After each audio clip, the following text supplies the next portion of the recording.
नहमदुहु नसल्ली अला रसूलिल करीम अम्मा बाद फ़ाऊज़ु बिल्लाहि मिनश शैतानिर रजीम बिस्मिल्लाहिर रहमानिर रहीम रब्बि इश्रह ली सदरी व यस्सिर ली अमरी वहलुल उक़दतम मिन लिसानी यफ़क़हू क़ौली।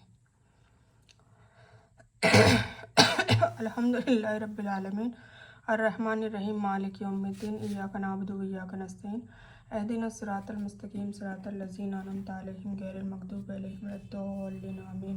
रब्बना आतिना मिन लदुनका रहमतन व हय्यि लना मिन अमरिना रशदा।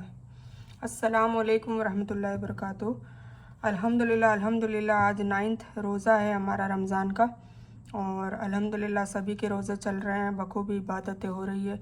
अल्लाह हम सब की रोज़ों में गुनाहों की बख्शिश करे और हमारी इबादतें जो टूटी फूटी हम कर रहे हैं उनका ज़्यादा से ज़्यादा अज़र दे और खूब अल्लाह ताला हमारी इबादत और मग़फ़िरत की दुआओं से राज़ी होकर हमारा अमालनामा अच्छा बनाए और आने वाले साल के लिए खूब रिज़्क़ अता करे, हमारी परेशानियों को दूर करे और हमारी जितनी भी जायज़ मुरादें हैं, जायज़ तमन्ना है, उन सबको पूरी करे। आमीन सुम्मा आमीन या रब्बल आलमीन। और वर्कशॉप का हमारा 12th डे है माशाअल्लाह। तस्बीह में हम सेम करेंगे। फ़र्स्ट अशरे की जो दुआ है रब्बिक फिर वरहम व अंता खैरुर राहिमीन वो पढ़नी है आपको। फ़र्स्ट कलमा, थर्ड कलमा, फोर्थ कलमा, आयत करीमा और दुरूद इब्राहिम। और अल्हम्दुलिल्लाह सभी पढ़ रहे हैं माशाअल्लाह। तो बहुत अच्छा लग रहा है कि आप लोग सब अच्छे से इसको फॉलो कर रहे हैं। अल्लाह ताला इसकी जज़ा भी देगा और इंशाअल्लाह आपको बहुत कुछ आपके अक़वाल, आफ़ाल, आमाल और अखलाक में तब्दीली आएगी तो इंशाअल्लाह आपकी ज़िंदगी में सुकून भी आएगा। मेरा वादा है, आपकी बहन का वादा है, इसको नज़रअंदाज ना करें। वादा है क्योंकि कई लोगों की लाइफ में तब्दीली आई है इसको आजमा कर नहीं, मैं तो मतलब ये मेरा अलग तरीका है, सबका अलग अलग तरीका होता है समझाने का, मेरा अलग तरीका समझाने का है।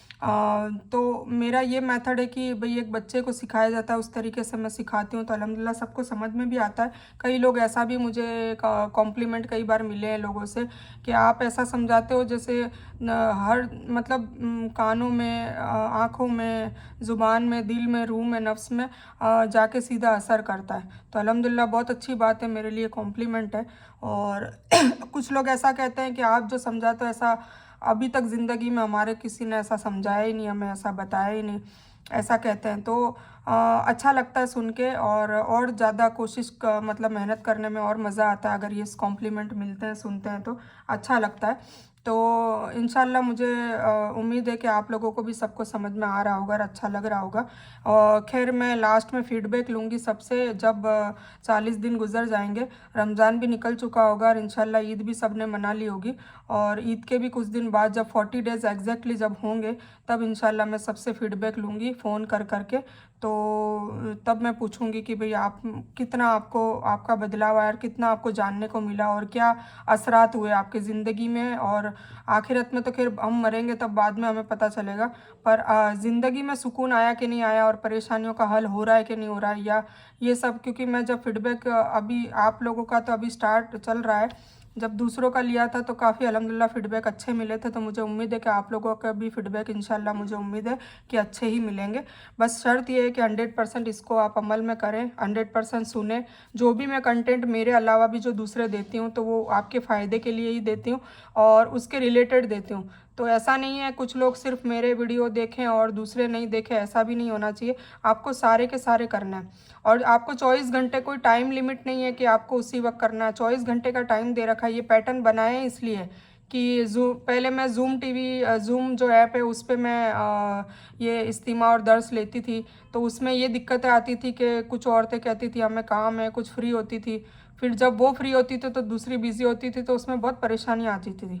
तो ये अल्हम्दुलिल्लाह ये जो प्रोग्राम ये जो पैटर्न है वो अल्हम्दुलिल्लाह बहुत कामयाब हो रहा है कि 24 घंटे में कभी भी आपको देखना है तो आपको कोई बंदिश नहीं है और कोई ज़्यादा इसमें वक्त भी ज़ाया नहीं होता है, ज़्यादा से ज़्यादा 15 या 20 मिनट लगते हैं। तो बस उम्मीद ये है कि आप करें तो आपको इसका फ़ायदा मिलेगा और बस मैं यही चाहती हूँ कि आपको नफ़ा बख्श इल्म भी मिले और आप उस पर अमल भी करें और अल्लाह उससे राज़ी होगा इंशाअल्लाह और अल्लाह राज़ी होगा तो आपके सारे मसले हल हो जाएंगे। ठीक है, तो आज की जो हदीस है इन्नमल आमालु बिन्निया, आमाल का दारोमदार नियतों पर है, ठीक है ना। तो वही मैं अभी कह रही थी कि नियत अगर हमारी साफ़ होगी, और ये बुखारी की है हदीस, नियत साफ़ होगी, नियत अगर वाकई हमें सीखने की होगी, या नियत हमें हिदायत पाने की होगी, नियत हमें हिकमत पाने की होगी, हमारी नियत ये होगी कि वाकई हमें सुकून मिले और अल्लाह को राज़ी करना है, तो बेशक हमारे नियतों पे ही दारोमदार है। जो भी आमाल है उसका अज़र हमें तभी मिलेगा जब हमारी नियत सही होगी, ठीक है। तो ये आपको समझ में आ गया होगा।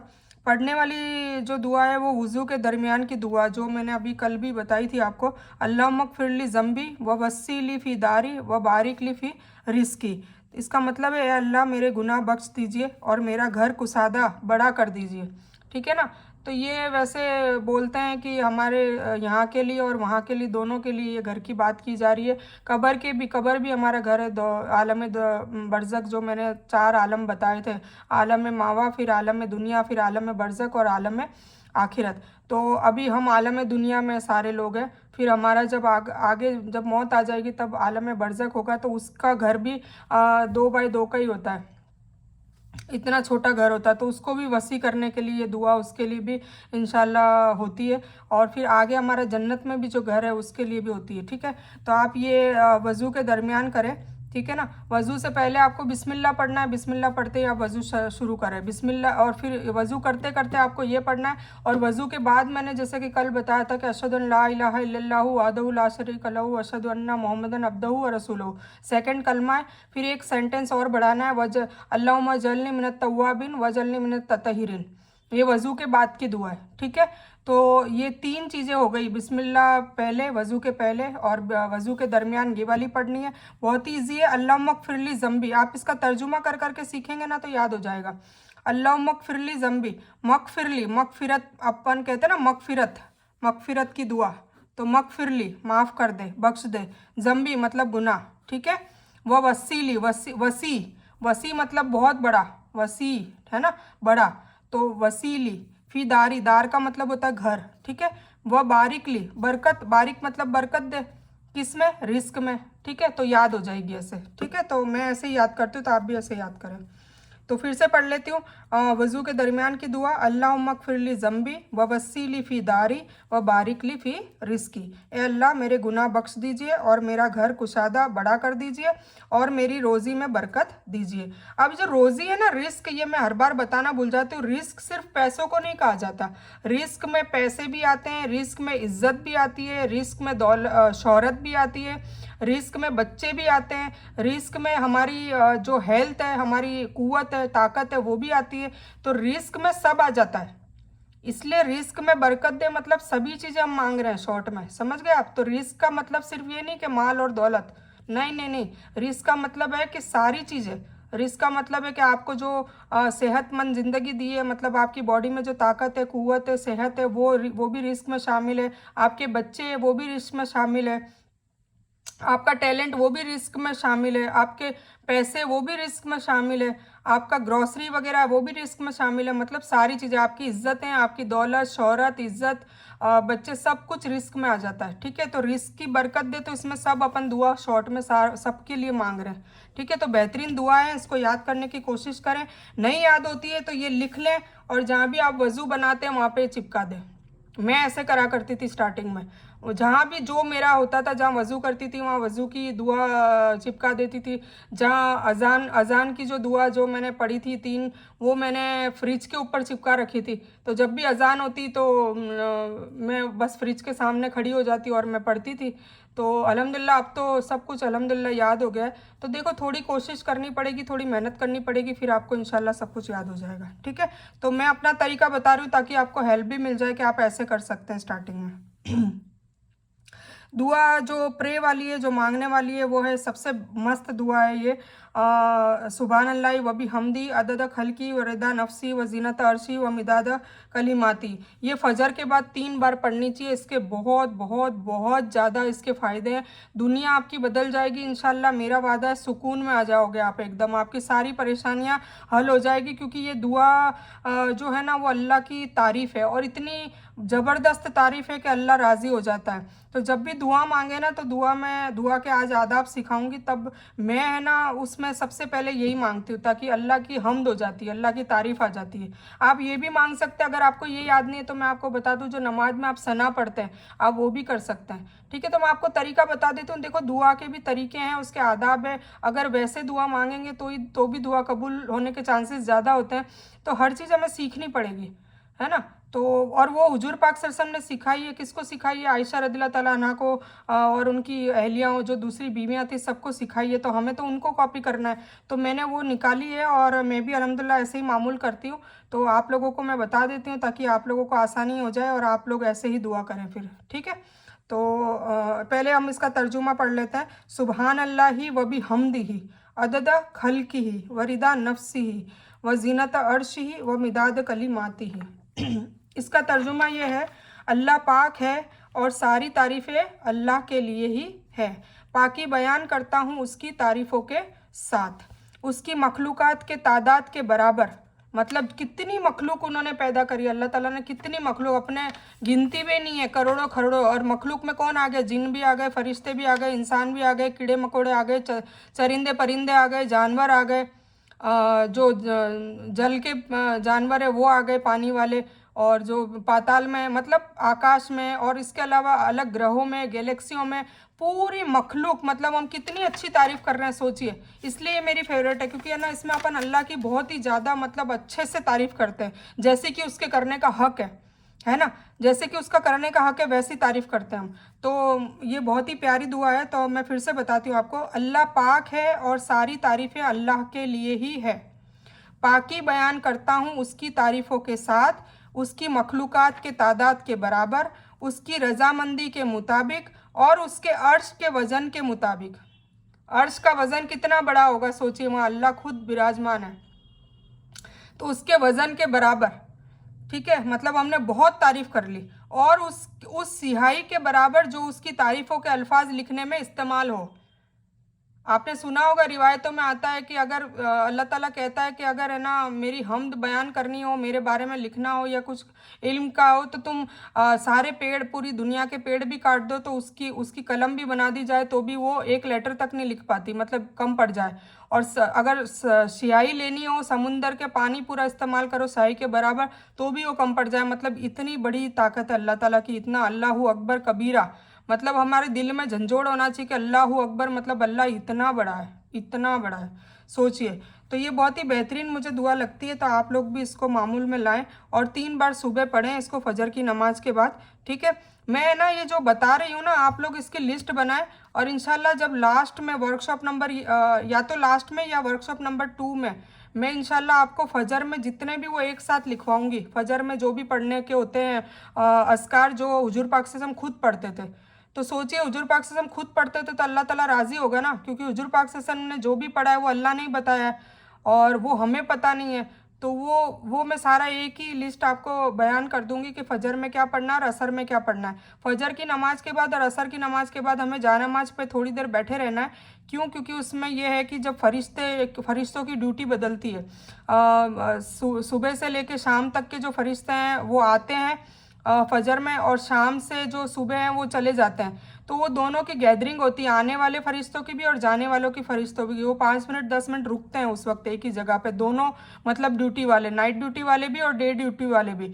तो दोनों फरिश्ते हमें देखते हैं अगर हम फ़जर में और असर में, क्योंकि दोनों की ड्यूटी आने जाने की फ़जर में और असर में चेंज होती है। ठीक है ना, तो जो आ रहे हैं वो दूसरे जा रहे हैं, और फिर जो चले गए वो असर में वापस आते हैं, और फिर जो फ़जर में आए थे वो असर में चले जाते हैं। तो ये दोनों इकट्ठा होते, तो हमें उस वक्त बैठने का कहा गया है। तो फ़जर के बाद और असर के बाद थोड़ा सा बैठना चाहिए, फटाफट उठना नहीं है। और तब हमें ये अस्कार करने, जो मैं आपको बताऊंगी इंशाल्लाह वर्कशॉप नंबर 2 में, फ़जर के बाद के और असर के बाद के, ज़्यादा नहीं, 10 मिनट लगती है उसको पढ़ने में। और हमारे 2 फ़ायदे हो जाते हैं, एक तो जिक्र करते हैं तो हमारी दुआएँ कबूल होती है, और वाकई दुआएँ कबूल होती है। मेरा खुद का तजुर्बा है और कई लोगों का तजुर्बा है, उसी लिहाज से मैं आपको बता रही हूँ। और क्या कहते हैं, जो फरिश्ते हैं वो गवाही देते हैं वहाँ जाके कि फ़लाना बंदा था, वो तेरी इबादत में लगा था। जब हम आते हैं तब भी वो तो इबादत में ही हम उसको देखते हैं, और हम जाते हैं तब भी उसको इबादत में ही लीन देखते हैं। तो वो तारीफ़ करता है, तो फरिश्ते तारीफ़ करते हैं, तो अल्लाह ताला बहुत खुश होता है और फिर बशारत देता है कि जाओ मेरे बंदे को जाके कह दो कि मैंने उसके सारे गुनाह बख्श दिए और उसे जो चाहिए वो मैं अता करूँगा। तो कितनी बड़ी बात है। तो ये दोनों चीज़ें हैं, इसलिए असर फजर में और असर में हमें थोड़ी देर बैठना चाहिए।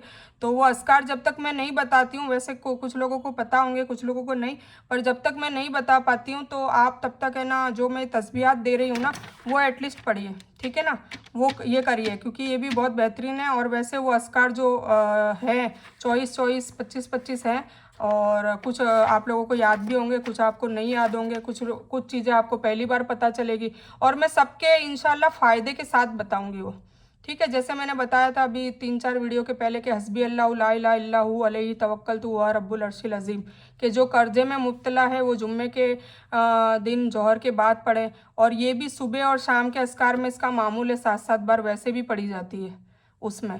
तो सोचिए, तो इंशाल्लाह कर्जा होगा ही नहीं, और होगा तो जल्दी से उसको उससे निजात मिलेगी। तो ऐसी कई है, और ये जैसे ये भी अस्कार में ही है, सुबहान अल्लाह व बिहम्दी अदद खल्की रिदा नफ्सी ज़िनत अर्शी मिदाद कलिमाती। तो ये भी अस्कार में जो मॉर्निंग में सुबह पढ़ी जाती है। और कल मैंने जो दुआ बताई थी आउज़ु बि कलिमातिल्लाहि ताम्मति मिन शर्रि मा खलक, वो असर में पढ़ी जाती है 3 बार, शैतान के सर से बचने की। तो ये सब मैं वो अस्कार वाली है आपको बता रही हूँ ताकि आपको धीरे धीरे याद हो। और फिर इंशाल्लाह जब एक साथ लिस्ट करूँगी तो वो ऑलरेडी आपके पास होगी, पर वो मैं एक साथ बताऊंगी ताकि आप एक डायरी बना के रखें, और फजर में बस वो डायरी लेके बैठनी है और आपको वो सारा पढ़ना है, तर्जुमे के साथ बताऊंगी इंशाल्लाह। तो और उसके साथ हदीस भी बताऊंगी आपको।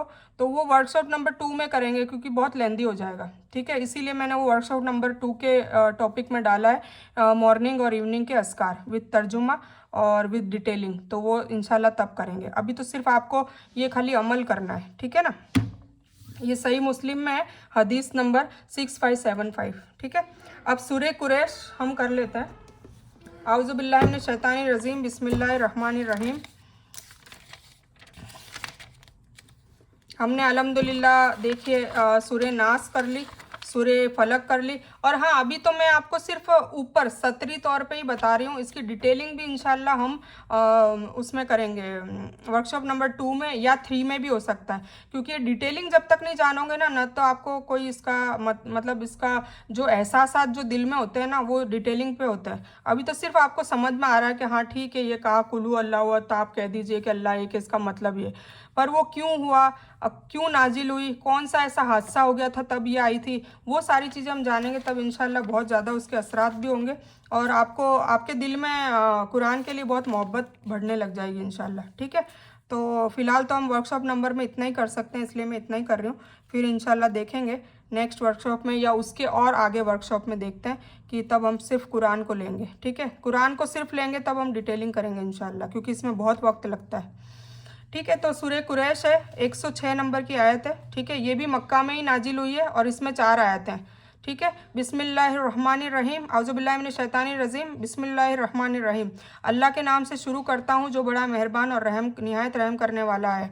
लीलाफी कुरैश, कुरैश को प्रेम दिलाने के लिए, ठीक है, कुरैश कबीला है उसको प्रेम दिलाने के लिए। इलाफिहिम रिहलतस सिताई वस्सैफ, उन्हें जाड़े और गर्मी की यात्रा का आदि बनाने के लिए, ठीक है। अब ये डिटेल में अभी बताऊंगी तब समझ में आएगा। फलयअबुदू रब्ब हाजल बैत, तो उस शुक्रिया में उन्हें चाहिए कि इसी घर के रब की इबादत करते रहें। किस घर की? काबा की। काबा किसका घर है? अल्लाह ताला का घर है, ठीक है, जो जन्नत से आया है नीचे। तो काबा अल्लाह ताला का घर है। तो क्या कहा है कि जो तुम्हारे लिए जो अल्लाह ताला ने नेमतें दी हैं कुरैश कबीलों के लिए, क्या है, अरब लोगों को दी है ना सारी, तेल दिए, कुएँ दिए, मतलब हुजूर पाक सल्लल्लाहु अलैहि वसल्लम ने जब ये करा था तो उन्होंने सब ने मदद करी सहाबा ने, तो उसके बदले में अरब लोगों को अल्लाह ताला ने बहुत नेमतें दी, मतलब पूरी दुनिया में उनको उनका नाम छाया हुआ था, ठीक है ना। तो उनको वो इतने पढ़े लिखे नहीं थे तो भी उनका कारोबार वगैरह सब होता था, तेल के कुएँ दे दिए, खूब आराइश उनको दी ताकि वो नेमतों का शुक्रिया दुनिया में भी कर सके और आखिरत में भी कर सके। तो अल्लाह उसके बदले में क्या कह रहा है कि तो उसके शुक्रिया में उन्हें चाहिए कि इस घर के रब की इबादत करे, मतलब काबा का तवाफ़ करे जो अल्लाह को बहुत पसंद है। अल्लज़ी अतअमहुम मिन जू व आमनहुम मिन खौफ, ठीक है, जिसने उन्हें भूख में खाना दिया और डर और भय में अमन अता किया, ठीक है ना। भूख में खाना भी कौन देता है? अल्लाह ताला देता है। अल्लाह ताला किसी को भी भूखा नहीं रखता। वो इतना मतलब वो कोई पत्थर के नीचे कोई छोटा सा कीड़ा जीव जंतु भी अगर होता है, वो उसको भी वो रिस्क पहुंचाने का मतलब काम करता है। सोचिए, मतलब सबका ख्याल रखता है, क्यों? क्योंकि वो हमारा रब है, हमारा पालनहार है। जैसे एक माँ बाप बच्चे का ध्यान रखते हैं, एक किसान अपने पौधे का ध्यान रखते हैं, वैसे ही अल्लाह ताला हमारा ध्यान रखता है, मखलूक का। और मखलूक में सिर्फ हम इंसान का नहीं, हमारे जिन्नों का, फरिश्तों का, कीड़े मकोड़े, सब का वो ध्यान रखता है, और किसी को भी भूखा नहीं मारता। तो कितनी बड़ी बात है, ठीक है। तो इसे सूरतुल इलाफ भी कहते हैं। इसका ताल्लुक भी पहले की सूरत से है। अरब में हत्या और लूटपाट आम थी। जब हुजूर पाक सल्लल्लाहु अलैहि वसल्लम नहीं आए थे ना, तब मतलब जब उनको नबूवत नहीं मिली थी और ये जो रसूल नहीं बनाए थे, उसके पहले ना मक्का में बहुत मतलब जिंदा लड़कियों को गाड़ देते थे। जो हज पढ़ के आए हैं और उम्रा करके आए, उन्होंने वो छोटी बच्चियों का कब्रिस्तान भी देखा होगा, अगर मौलम ने दिखाया होगा, ज़ियारत कराई होगी, तो वो मतलब इतना सरेआम था कि लड़कियां पैदा होती तो उसको जिंदा, ये सारी मतलब गलत गलत प्रथाएं थी पहले। तो ये बहुत आम था, और कोई विधवा हो जाती तो कोई भी उससे निकाह कर लेता, और ज़बरदस्ती निकाह कर लेता, और फिर लूटपाट, कत्ल, ये मतलब आम था, मतलब कोई बड़ी बात नहीं थी वहाँ के लिए, ठीक है ना। फिर हुजूर पाक सल्लल्लाहु अलैहि वसल्लम को अल्लाह ताला ने नबूवत दी, उनको रसूल बनाया, और वो पहले से ही बाय बोन ही वो बहुत सिद्दीक थे, बहुत अच्छे अमाल के थे, बहुत अच्छे अखलाक के थे। तो हर कोई कबीले में उनको सिद्दीक के नाम से बुलाते थे कि कभी उन्होंने झूठ नहीं बोला। तो अल्लाह ताला ने उन्हीं लोगों में से रसूल पैदा किया, मतलब रसूल बनाया, और फिर उन्होंने फिर अल्लाह का वहदानियत बताई, अल्लाह का तारुफ कराया। और फिर वो दीन, ये जो इस्लाम है वो क्यों आया? समानता के लिए। हज में जब हम जाते हैं तो चाहे अमीर हो, चाहे गरीब हो, चाहे चौकीदार हो, चाहे बड़े से बड़ा ऑफिसर हो, सब एक ही ड्रेस में होते हैं, एक ही यूनिफॉर्म में होते हैं। जैसे स्कूल में यूनिफॉर्म बनाते हैं, क्यों बनाते हैं स्कूल में यूनिफॉर्म? ताकि कोई बच्चे के दिमाग में ईगो ना आए कि ये अमीर का बच्चा है, गरीब का बच्चा है।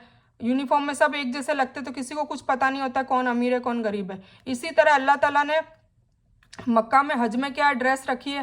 एहराम, सफ़ेद टावल बस लपेट लो। अब उसमें कौन अमीर है, कौन शहजादा है, कौन गरीब है, कौन चौकीदार है, कौन ऑफिसर है, कौन आईएएस ऑफिसर है, कौन जज है, कौन वकील है, कौन डॉक्टर है, कुछ किसी को पता नहीं है। सब अल्लाह के घर आए, सब बराबर है, और सब सजदा करते हैं, सब एक टाइप के अरकान करते हैं, सबको ही कुर्बानी करनी है, सबको सारा काम करना है, ठीक है। तो भेदभाव को ख़त्म करने के लिए, समानता को लाने के लिए हुजूर पाक सल्लल्लाहु अलैहि वसल्लम आए। अच्छी सोसाइटी क्रिएट करने के लिए, अच्छा समाज बनाने के लिए हुजूर पाक सल्लल्लाहु अलैहि वसल्लम आए। तो ये सारी कुरीति कुरिवाज ये चलते थे पहले मक्का में, ठीक है। तो इसीलिए अल्लाह ताला ने कहा कि कुरैश को प्रेम दिलाने के लिए, मतलब कुरैश कबीले को जग जाहिर करने के लिए, क्योंकि अच्छे काम होंगे, लोग अच्छे होंगे, गरीब अमीर की कोई भेदभाव नहीं होगा, तो फिर नाम तो होगा ना दुनिया में कि इनका कानून बहुत अच्छा है। तो इस तरीके से अल्लाह ताला बता रहा है कि जो आम थी, लेकिन मक्का के कुरैश को हरम की वजह से जो आदर मान हासिल था, उसकी वजह से वे भय और डर से महफूज थे, ठीक है ना। तो जब काबा, उनकी ज़मीन पे, काबा तो कहीं भी आ सकता था, पर अल्लाह ताला ने उनकी ज़मीन पे वो अल्लाह का घर, वो काबा को मुसल्लत किया, और उसकी वजह से आज भी देखो क़यामत तक मक्का और मदीना का कितना नाम है। हर कोई जानता है, मुस्लिम नहीं, हिंदू, नॉन मुस्लिम, सभी की इच्छा होती है कि हम एक बार वहाँ पे जाकर आएँ। सबको इच्छा होती है कि वहाँ जाकर आए, हम उनकी ज़ियारत करके आएँ। और हज के लिए लोग कितना तड़पते हैं, कितना करते हैं, पूरी ज़िंदगी की जमा पूंजी लगा के भी उम्रा करने जाते हैं, हज करने जाते हैं, अल्लाह का घर देखने जाते हैं, और वहाँ से आते हैं तो इतने खुश होकर आते हैं कि हमारे सारे गुनाह, मतलब माँ के पेट से जैसे बच्चा पैदा होता है, इतने गुनाह अगर हज कबूल का हो जाता है तो माफ़ हो जाते हैं, तो इतना पाक हो जाता है। तो पूरी ज़िंदगी के सारे गुनाह धोके भी आते हैं, तो उनको एक वो भी कॉन्फिडेंस आ जाता है। और फिर यहाँ आके वो गुनाह करते हैं तो डबल गुनाह भी मिलता है, और अगर इबादत में लगते हैं तो डबल इबादत का भी सवाब मिलता है। तो ये और एक नेमत उनको दे दी जाती है। इसीलिए वहाँ से आके दिल साफ इखलास करके मौका मिला है तो फिर वहाँ से आके कभी गुनाह नहीं करने चाहिए। कुछ लोग वापस गुनाह करने में मुब्तला हो जाते हैं, तो ये सोचने वाली बात है, ठीक है। तो ये आज सूरह कुरैश हमने कंप्लीट कर लिया। अब है रुकू, और रुकू के बाद की दुआ। अभी तक हमने अजान की दुआ, फिर वज़ू की दुआ, ये सब कवर कर लिए। अब हम रुकू और रुकू के बाद की दुआ कवर करेंगे इंशाल्लाह, ठीक है। तो ये रही। तो रुकू के अस्कार क्या है? जब हम रुकू में जाते हैं, सबको ही पता है, नमाज में जब रुकू में जाते हैं, कहाँ? घुटनों पे हाथ रखते हैं हम, ठीक है ना। तो उसमें क्या पढ़ते हैं हम? 3 बार क्या पढ़ते हैं? सुबहान रब्बियल अज़ीम, हम 3 बार पढ़ते हैं, 5 बार भी पढ़ सकते हैं, 7 बार भी पढ़ सकते हैं, ठीक है। तो कम से कम 3 बार पढ़नी है। तो सुबहान रब्बियल अजीम, तो पाक है मेरा रब अजमत वाला, मेरा रब पाक है बहुत अजमत वाला है। इस जिक्र में 4 बातें हैं, इनको तसव्वुर और एहसास के साथ पढ़िए। क्या 4 बातें हैं? एक तो मेरा रब पाक है हर ऐब और कमी से, वह जालिम नहीं, नाइंसाफ़ी करने वाला नहीं, बेमकसद चीज़ों को पैदा करने वाला नहीं, उसको न थकन आती है न नींद, न वह कमज़ोर नहीं है, उसको किसी का खौफ नहीं है, उसके हुक्म में खराबी नहीं है। मेरी ज़िंदगी में जो इम्तिहान वाले हालात हैं उन पर मुझको कोई शिकायत नहीं है। मतलब अल्लाह ताला जो भी फ़ैसला करता है उसमें खैर ही होती है। हमें क्या पिक्चर पूरी दिखाई नहीं देती है तो हम नाउज़ुबिल्लाह कई बार अल्लाह को शिकवा शिकायत करने लग जाते हैं कि अल्लाह मेरे साथ ही बुरा कर रहा है, मैं ही उसको दिख रहा हूँ, मैं ही मेरा ही एक्सीडेंट हो रहे हैं, मेरे साथ ही बुरा हो रहा है। तो वो नहीं, अल्लाह अल्लाह जो भी करता है ना फैसले, वो उसके फैसले एकदम परफेक्ट है और उसमें उसके फ़ैसलों में कोई ना तो कमी है, ना वो जुल्म कर रहा है, ना वो कोई नाइंसाफ़ी कर रहा है, ना वो कोई बेमकसद चीज़ों को पैदा कर रहा है, ठीक है। और ना वो किसी को मतलब ज़्यादा तंग कर रहा है या किसी को ज़्यादा खुश रख रहा है, ऐसा कुछ नहीं। सबको बैलेंस कर रखा है, उसके उसके अमालों के हिसाब से उसको सबको मिलता है। और किसी का इम्तिहान लेना चाहता है तब भी वो ऐसा करता है, ठीक है। तो पहली बात तो ये ध्यान में रख के और फिर हमें ये 4 बातें ध्यान में रख के फिर अल्लाह ताला के सामने रुकू करना है, ताकि हमें एहसास हो और ये भी एहसास हो कि सामने अल्लाह है। दूसरा एहसास ये करना है कि वह रब है। रब मतलब हमारा पालनहार है, हमारी सारी चीज़ों की जो ज़रूरतें हैं, आराइशें, सब वही पूरी करता है। हमारी हर तरह से हिफाजत करता है और परवरिश करता है, हर चीज़ का ख्याल रखता है। वह हमारे करोड़ों खलियों को कंट्रोल करता है और हमारे जिस्म के अरबों खलियों में जो हरारे हरकत करते रहते हैं बगैर किसी तवानाई की मदद के, वह हमें पल पल ऑक्सीजन के ज़रिए ग़िज़ा खिला रहा है। सिर्फ खाना ही नहीं, बगैर किसी तवानाई की मदद के ऑक्सीजन के ज़रिए ग़िज़ा खिला रहा है। सिर्फ खाना ही नहीं, हमारे खून का निज़ाम, हाजमे का निज़ाम वगैरह सब कुछ चला रहा है। देखिए, इसमें कोई साइंस का स्टूडेंट होगा तो उसे बेहतर पता चलेगा कि हमारी जो बॉडी है उसमें इतनी छोटी छोटी नसें हैं, उसमें खून दौड़ रहा है, हार्ट अपना काम कर रहा है अलग से, वो ऑक्सीजन का पंप दे रहा है, नाक अपना काम कर रही है, वो ऑक्सीजन ले रही है और कार्बन डाइऑक्साइड छोड़ रही है। मतलब हर सेकंड में ये काम हो रहा है। तो अल्लाह ताला इस सब का निज़ाम कर रहा है। सिर्फ यही नहीं, हमारा शरीर को चलाने का निज़ाम भी अल्लाह ताला कर रहा है। तो सोचिए कितनी बड़ी बात है। जब हमें एहसास हुआ ना, जब कोरोना आया कि ऑक्सीजन कितनी बड़ी चीज़ है, वरना हमें ये याद दिलाने के लिए अल्लाह ने कोरोना दिया। ये भी हिकमत की ज़रूरत है। हमें सोचना चाहिए कि ये कोरोना क्यों दिया अल्लाह ने, क्यों? क्योंकि हम उसकी जो नेमतें हैं जो हमें दे रहा है, हर एक छोटी छोटी चीज़, बड़ी बड़ी चीज़, उसका शुक्रिया अदा नहीं करते हैं और हम बस शिकायत पे शिकायत करते हैं और गुनाह करते रहते हैं। अपने अमालों का हमें कोई फिक्र नहीं है, अमाल बिगड़ते रहते हैं और जब कुछ होता है तो नाउज़ुबिल्लाह अल्लाह पे ताने मारने लग जाते हैं। तो मैंने जो फॉर्मूला पहले बताया था फिर याद दिला देती हूँ कि अल्लाह क्या कहता है, कि अल्लाह कहता है कि ए मेरे बंदे, अगर तुझे जो भी चाहिए वो मिलेगा, पहले जो मैं चाहता हूँ वैसा कर। तो पहले हमें वो चाहता है वैसा करना पड़ेगा, तब जाके हम जो चाहेंगे वो मिलेगा। तो हमें ये सारी चीज़ों का ध्यान रखना है कि वो क्या क्या हमारा ध्यान रख रहा है। एक छोटी छोटी खलियों, मतलब छोटी छोटी नसों में से सारे करोड़ों उसमें सेल्स होते हैं, सेल्स के अंदर अरबों डीएनए आरएनए होते हैं। सोचे कितनी बड़ी, वो अपन खाली बॉडी की एग्जाम स्टडी करें तो उसी से पता चलेगा। दिमाग के अंदर इतने मेमोरी सेल्स है, इतने पावर्स है, इतना मतलब सारा ज़ख़ीरा हमारी बॉडी से भी हमें तो इबरत लेनी चाहिए कि अल्लाह ताला ने क्या चीज़ बनाई है, शरीर भी क्या चीज़ बनाई है अल्लाह ताला ने, ठीक है। तो तीसरा है, वह मेरा रब है, मेरे ज़र्रे ज़र्रे की परवरिश करने वाला वही है। इस पहलू को अपनाइए, इससे कहना है। मसलन जब एक माँ या बाप अपने बच्चे के सामने दूसरों से कहते हैं मेरा बेटा बहुत अच्छा है, तो इस बात में प्यार झलकता है। वह तो इसी तरह हमें भी प्यार से कहना है कि मेरा रब बहुत अच्छा है। सुबहान रब्बियल अज़ीम, मेरा रब अज़मत वाला है, मेरा रब बड़ाई वाला है, जिसको आजीजी इससे बोलना है आपको, ठीक है, प्यार से बोलना है। वह अजीम है, यानी ऐसी बड़ाई वाला कि जिसको कोई झुका ना सके, कोई उस पर दबाव न डाल सके, मतलब उससे ऊपर कोई नहीं है। फिर हम रुकू से जब खड़े होते हैं तब हम क्या कहते हैं? समी अल्लाहु लिमन हमीदा, सुन ली अल्लाह ने उसकी जिसने तारीफ़ की उसकी। तो जब हम ये तारीफ़ करते हैं और इस तरीके से प्यार से करते हैं, ये सारी चारों चीज़ें हमारे दिलो दिमाग में होती है और फिर उस एहसास से हम करते हैं, तब हम फिर अल्लाह क्या कहता है? सुन ली अल्लाह ने जिसने उसकी तारीफ़ की, अल्लाह ने हमारी सुन ली। समी अल्लाहु लिमन हमीदा, समी मतलब सुनना और अल्लाह ने सुन ली, ठीक है। फिर अल्लाह तो सबकी सुनता है, यहाँ हम्द करने वाले के लिए सुनने का मतलब है कि यानी उसकी दुआ को कबूल करता है, इसलिए हमको पूरे शौक़ से उसकी हम्द करनी चाहिए। ठीक है, फिर हम क्या पढ़ते हैं, रब्बना वलकल हम्द। तो आगे अल्लाह ताला हमारे हम्द करने के मोहताज नहीं है, ये आप ध्यान में रखिए कि हमारी हम्द का अल्लाह ताला बिल्कुल मोहताज नहीं है। करोड़ों खरोड़ों अरबों फरिश्ते उनकी इबादत ऑलरेडी कर रहे हैं। हम अगर कोई भी इबादत करते हैं तो अपने लिए करते हैं, अपने गुनाहों की बख्शिश करवाने के लिए करते हैं, अपनी दुनिया में सुकून और परेशानियों के हल के लिए करते हैं, और अपनी आखिरत और कब्र और जहन्नम की जो जहन्नम के जो अजाब होने वाले हैं उसको बचाने के लिए करते हैं। तो हम एहसान किसी पे, अल्लाह पे नहीं करते, हम अपने आप पे एहसान करते हैं अगर इबादत करते हैं तो। और कोई इबादत नहीं हो रही है, नमाजें नहीं हो रही है, तो गौर फिक्र करने की ज़रूरत है कि अल्लाह ने ऐसी क्या लानत बरसाई है, या ऐसा क्या अल्लाह नाराज़ है कि वो अपने आगे सजदे करवाने के लिए भी हमें नहीं बुला रहा है। ठीक है ना, तो ये नहीं कि टाइम नहीं है इसलिए नमाज नहीं पढ़ी, ऐसा नहीं होता है। अल्लाह खुद बुलाना नहीं चाह रहा आपके सजदों की, उसको ज़रूरत नहीं है। तो अल्लाह ताला हमारे हम्द करने का मोहताज नहीं है, हमारे हम्द करने से उसको कोई फ़ायदा नहीं पहुंचता, और नहीं करने से उसका कोई नुकसान भी नहीं होता। हम्द करने का पूरा फ़ायदा हम ही को मिलता है। फिर हम क्या बोलते हैं, रब्बना वलकल हम्द। तो ये हमारे रब तेरे ही लिए हर किस्म की तारीफ़ है। जब हमें अल्लाह कहता है, पहले हम अल्लाह की तारीफ़ करते हैं सुबहान रब्बियल अज़ीम बोल के, फिर अल्लाह कहता है कि सुन ली जिसने मेरी तारीफ़ की, फिर हम वापस कहते हैं कि हमारे रब तारीफ़ तो सिर्फ तेरे लिए है। हम ये जवाब देते हैं कि तारीफ़ किसकी करें, तेरे लिए ही तारीफ़ है। हम और अल्लाह को खुश करने की कोशिश करते हैं। तो रब्बना कहते हुए उस लफ्ज़ के माना ही को जहन में लाएं तो खुद ब खुद हमारे दिल से अल्लाह की तारीफ़ और उसका शुक्र निकलेगा। हम्द के यहाँ यही मानना है कि तारीफ़ और शुक्र, ठीक है, जैसे अल्हम्दो, तो उसमें क्या है, तमाम तारीफ़ और तमाम शुक्र अल्लाह ही के लिए है।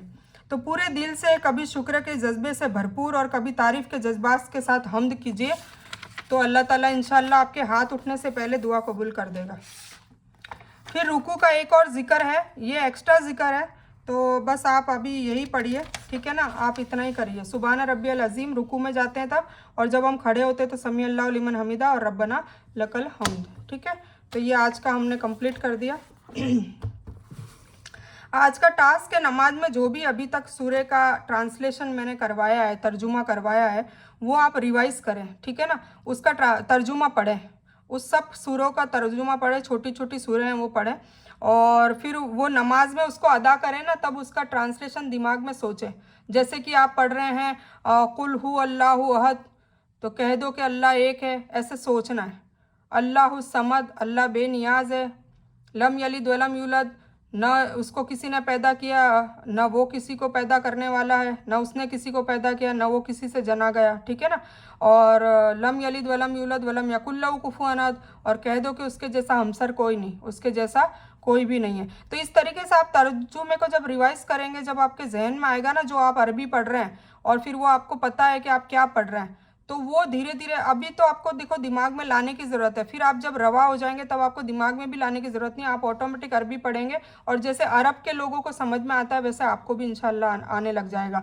और जब, मेरा यकीन मानिए, जब आपको अरबी समझ में आने लग गई ना कि आप क्या पढ़ रहे हैं, आप क्या बोल रहे हैं, तो आपकी नमाज़ों में भी खुशू और खुजू आएगा, आपकी नमाज़ें भी अच्छी हो जाएगी, और आपकी नमाज़ें अच्छी होगी तो आपकी दुआएं अच्छी होगी, और दुआएं अच्छी होगी तो आपकी दुआएं बेशक कबूल होगी, और आपको सुकून मिलेगा, और आपकी सारी परेशानियों का हल अल्लाह ताला निजात दे देगा, क्योंकि सारा किसके हाथ में, दारो मदार अल्लाह ताला के हाथ में। तो आज दुआ कैसे मांगनी है उसके आदाब मैं बता रही हूँ। तो आज आपको ये बताती हूँ कि दुआ देखो ऐसे नहीं मांगनी है कि बस आपने नमाज़ पढ़ी और फिर हाथ फैला लिए और आप चालू हो गए और दुनियावी ज़रूरतें मांगनी चालू हो गई, ऐसे नहीं। अल्लाह ने हमें सिखाया है, क्या कहकर सिखाया है, सूरह फातिहा देकर। सूरह फातिहा क्यों नमाज में बार बार पढ़ने को कहा है, पता है? सूरह फातिहा अगर नमाज में नहीं पढ़ते हैं तो नमाज कंप्लीट नहीं होती है, ठीक है ना। तो सूरह फातिहा इसलिए बताया क्योंकि हमें हिकमत समझने की ज़रूरत है, हमें तरीका बताया अल्लाह ने कि दुआ ऐसी मांगी जाए कि पहले तो मेरी तारीफ़ की जाए, उसके बाद फिर मेरे नबी को दुरूद भेजी जाए, उसके बाद फिर तौबा करी जाए, पहले अपने गुनाहों की माफ़ी, क्योंकि दुआ कबूल कब होती है, जब हमारे गुनाह आड़े आते हैं तो दुआ कबूल नहीं होती है। हमारे गुनाहों की माफ़ी होगी, हमारे गुनाह डिलीट होंगे, तब फिर हमारी दुआएं कबूल होगी। तो ये सीरीज़ वाइज चलना है, तब जाके हमारी दुआएं कबूल होती है। तो मैं आज आपको उसके आदाब समझाती हूँ। तो सबसे पहले आप अल्लाह की हम्द करें। अब अल्लाह की हम्द में आप कुछ भी कर सकते हैं, अल्लाह की हिंदी में तारीफ़ करें, आपको अरबी में नहीं आती तो। और अगर अरबी में मैंने आज आपको ये जो ये बताई है, ये पढ़े सुभान अल्लाह व बिहम्दी अदद खल्की व रिदा नफ्सी। बेस्ट दुआ है अल्लाह की तारीफ़ के लिए। मतलब आपने करोड़ों अरबों टाइप की इसमें तारीफ़ कर दी है। मैंने तर्जुमा आपको समझा दिया आज। अगर ये नहीं आती आपको तो मैं इससे और आपको एक इजी बताती हूँ। जो आप नमाज में पढ़ते हो ना, सना सुबहानकल्लाहुम्मा व बिहम्दिका व तबारक अस्मुका व ताल जद्दुका व ला इलाहा गैरुक, आप वो भी पढ़ सकते हैं। अगर वो भी नहीं आती तो आप सूरह फातिहा अल्हम्दु, जो ये मैं अभी बोल रही हूँ, सूरह फातिहा भी आप पढ़ सकते हैं। और अगर आपको वो भी नहीं आती तो आप हिंदी में बोलें, या अल्लाह तू सबका रब है, या अल्लाह तू राज़िक है, तू खालिक है, उसके नामों से पुकारें। ठीक है, तो आपको एटलीस्ट अल्लाह को देखो खुश तो करना होगा। अल्लाह की तारीफ़ करे बगैर अल्लाह खुश नहीं होगा। अल्लाह को खुश करने के लिए पहले अल्लाह की तारीफ़ करें। ठीक है, यही तरीका है जो हुजूर पाक सल्लल्लाहु अलैहि वसल्लम ने उनकी बीवियों को बताया था, और उनसे हमें लेना है और हमें अमल करना है। ठीक है, तो एक तो ये, फिर उसके बाद दुरूद पाक पढ़नी है, तो और फिर आपको दुआएं करनी है। ठीक है, नमाज के बाद है ना, जब भी आपको दुआ करनी है वो नमाज के, जो भी मैंने पहले भी बताया था कि फ़र्ज़ नमाजों के बाद दुआ करें, सुन्नत नफिल के बाद नहीं। जो भी जितनी भी फ़र्ज़ है ना, वो फ़र्ज़ नमाज के बाद दुआ करनी, चाहे वो बीच में आ रही है फ़र्ज़। आप लास्ट में फिर दुआ करने की ज़रूरत नहीं, आप उठ जाए। पर आपको जो भी फ़र्ज़ आ रही है ना, समझ में आ रहा है ना आपको फ़र्ज़, जैसे कि 2 रकात सुन्नत और 2 रकात फ़र्ज़, ये है अपने फ़जर में। तो फ़जर में आप दुआ करेंगे, 2 रकात फ़र्ज़ होती है। उसके बाद फिर ज़ोहर में 4 सुन्नत और 4 फ़र्ज़ बीच में आती है, तो बीच में ही करनी है आपको दुआ। ये टाइमिंग आप ध्यान रखें, नोट कर लें। ठीक है, और फिर असर में भी 4 फ़र्ज़ के बाद आपको दुआ करनी है। मगरिब में 3 फ़र्ज़ के बाद आपको दुआ करनी है। दुआ करने के बाद फिर आप जो बाकी की नमाज़ें वो अदा कर लें, पर दुआ आपको फ़र्ज़ के बाद ही करनी है। ठीक है, और ईशा में भी आप 4 फ़र्ज़ के बाद दुआ करें। ठीक है, उसके बाद तुरंत आपको 3 बार तौबा पढ़नी है। तौबा अस्तगफिरुल्लाह, तौबा अस्तगफिरुल्लाह, तौबा अस्तगफिरुल्लाह। ये हुजूर पाक सल्लल्लाहु अलैहि वसल्लम खुद पढ़ते थे। अब सोचिए वो तौबा अस्तगफिरुल्लाह तुरंत नमाज पढ़ के क्यों करते थे? क्योंकि नमाज तो उन्होंने अच्छी अदा करी है ना, उन्होंने इबादत करी है, फिर भी तौबा क्यों कर रहे हैं? इसलिए तौबा कर रहे हैं कि नमाज में कोई गलती हो जाए, कोई हमसे मतलब हमारे जहन में माशाल्लाह हुजूर पाक सल्लल्लाहु अलैहि वसल्लम की तो नमाज 100% अच्छी वाली थी ना, पर हमारी नमाजों में कोताहियाँ होती हैं। हमारे दिमाग कहीं जाता है, दिल कहीं जाता है, ज़ुबान कहीं जाती है। न तो हमारी तजवीद अच्छी है, न हमारी कुरान का तलफ़ुज़ अच्छा है, ना हम अच्छे से पढ़ते हैं, ना हमको कुछ याद है, ना हमको कुछ उसका तर्जुमा पता है। मतलब हमारी पता नहीं 100% में से 10% या 20% कबूल होती है नमाज। तो इसीलिए हमें तो मस्ट है कि तौबा अस्तगफिरुल्लाह पढ़ना है। तो तौबा अस्तगफिरुल्लाह आपको पढ़ना है 3 बार। ठीक है, तुरंत। ये हुजूर पाक सल्लल्लाहु अलैहि वसल्लम ने अपनी बीवियों को सिखाई थी कि मैं तुम्हें ये तरीका ना बताऊं कि जिससे अल्लाह राज़ी हो जाए और तुम्हारी दुआएं कबूल हो। तो वही तरीका हमें भी अपनाना है। तो सबसे पहले पहले तो कब पढ़ना है? सारी नमाजों के फ़र्ज़ के बाद सबसे पहले तौबा अस्तगफिरुल्लाह ऐसे हाथ उठा के 3 बार कहना है। उसके बाद आपको क्या करना है? अल्लाहुम्मा अंतस सलाम व मिनकस सलाम, ये पढ़ना है। ठीक है, ये पढ़ना है। फिर उसके बाद आपको आयतल कुर्सी पढ़नी है। अब आप लोग बोलोगे इतना सारा क्या पढ़ना है? तो ये पढ़ना ही पड़ेगा अगर दुआएं कबूल करवानी है तो। ठीक है, आयतल कुर्सी पढ़नी है। फिर उसके बाद आपको फिर आप है ना आप अपनी दुआ कर लीजिए। बाकी मैं 2-3 दुआ ऐसी बताती हूँ जिसमें सारी दुआएं आ जाती है। ठीक है ना, अरबी में ही आ जाती है। फिर बाकी आपको फिर भी कोई दुआ करनी हो हिंदी में तो आप कर सकते हैं। ठीक है, रब्बना आतीना फिद दुनिया, ये पढ़नी है जो हज में पढ़ते हैं। ठीक है, ये पढ़नी है। उसके बाद रब्बिर हमहुमा पढ़नी है। रब्बिर हमहुमा कमा रब्बयानी सगीरा, ये माँ बाप के लिए, ये अपने लिए। और फिर एक पढ़नी है रब्बना हबलना। इतनी तो पढ़नी ही पढ़नी है। ठीक है ना, रब्बना हबलना। ये मैं शॉर्ट में इसलिए लिख रही हूँ क्योंकि ये सारी कुछ मैंने पहले ही दे रखी है। अब आपको इतनी तो कोशिश करनी पड़ेगी कि वो ढूंढनी पड़ेगी कहाँ लिखवाई है, कब लिखवाई है, तो वो आप उसको एटलीस्ट फॉलो करें। ठीक है, तो ये आपको पढ़नी है। अल्लाहुम्मा अंतस सलाम व मिनकस सलाम हय्यिना रब्बना बिस्सलाम वदखिलना दरस्सलाम तबारक जल जलाले वल इकराम। ये अल्लाहुम्मा अंतस सलाम, ये हम क्या कर रहे हैं? सलाम कर रहे हैं। ठीक है, फिर आयतल कुर्सी पढ़ ली। आयतल कुर्सी का ये है कि जिसने भी नमाज के बाद, हर फ़र्ज़ की नमाज के बाद आयतल कुर्सी पढ़ी, उसका एक पैर जन्नत में और एक मरने के बाद एक पैर जन्नत में चला जाएगा। मतलब इतना ही फासला होगा। तो कितनी बड़ी, इसलिए आयतल कुर्सी हमें छोड़नी नहीं है। रब्बना आतीना हम पढ़ेंगे तो हमारी ज़िंदगी, हमारा दुनिया के और आखिरत के दोनों के मामले सॉल्व हो जाएंगे। दोनों के लिए दुआ है, तो बहुत बेहतरीन दुआ है। और ये हुजूर पाक सल्लल्लाहु अलैहि वसल्लम की फ़ेवरेट दुआ थी। और ये मेरी भी फेवरेट दुआ है, इससे बहुत असरात होते हैं अच्छे। फिर रब्बी रहमुमा कमा रब्बयानी सगीरा, हम अपने माँ बाप के लिए पढ़ते हैं, तो ये भी हमें पढ़ना है क्योंकि माँ बाप ने हमें हमारे पे बहुत एहसान करे हैं, तो उनके लिए तो मस्ट है। हम उनके लिए कुछ भी नहीं कर सकते तो एटलीस्ट उनके लिए दुआ तो कर ही सकते हैं। तो ये दुआ भी आपको हर नमाज के बाद मांगनी है, ठीक है ना। इसका मतलब भी मैंने आपको पिछली बार समझाया था कि या अल्लाह उन पे रहम फरमा जैसा कि उन्होंने बचपन में हम पे रहम फरमाया था, ठीक है। फिर रब्बना हबलना अपने शौहर और बच्चों के लिए पढ़नी है, तो ये भी मस्ट है क्योंकि आप नहीं चाहते कि आपके बच्चे और शौहर जहन्नम की आग से बचे और कब्र के अजाब ना हो और दुनिया भी उनकी हसीन हो। तो उसके लिए दुआ है कि या अल्लाह तोहफ़ा दे मुझे, मेरे शौहर और मेरी नस्लों को कुर्रत आयुन मतलब आंखों की ठंडक बना, और वजअलना लिलमुत्तकीना इमामा, हमें इमाम बना। तो खैर हमने ये सारा कंप्लीट कर लिया है। अब ये जो दुआ है ना, अगर इसको किसी को डिटेल में लेना है करना है तो वैसे मैं वर्कशॉप नंबर 2 में समझाऊंगी इंशाल्लाह। तो अभी फ़िलहाल इतना ही है, और ये मैं ऑलरेडी सबको दे चुकी हूँ, इसलिए मैं अभी इतना फिर डिटेल में रोज़ाना नहीं बता सकती। तो आपको आई थिंक समझ में आ गया होगा। किसी को नहीं आया हो तो मुझे पर्सनली मैसेज करके पूछ ले, तो मैं उसको समझा दूँगी, ठीक है। तो आज का हमारा सिलेबस कंप्लीट हुआ, तो हम बयान को ख़त्म करते हैं।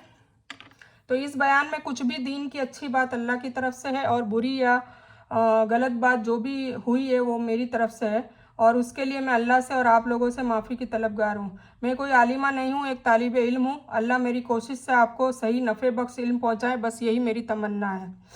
और अल्लाह ताला आपकी दुनिया और आपकी आखिरत दोनों में सुकून और बेहतरीन अज़र अता फ़रमाए। रब्बना आतिना मिन लदुनका रहमतन व हय्यि लना मिन अमरिना रशदा। अल्लाहुम्मा सल्लि अला मुहम्मद व अला आलि मुहम्मद कमा सल्लैता अला इब्राहीम व अला आलि इब्राहीम इन्नका हमीदुम मजीद। अल्लाहुम्मा बारिक अला मुहम्मद व अला आलि मुहम्मद कमा बारकता अला इब्राहीम व अला आलि इब्राहीम इन्नका हमीदुम मजीद। व आखिरु दावाना अनिल हम्दुलिल्लाहि रब्बिल आलमीन।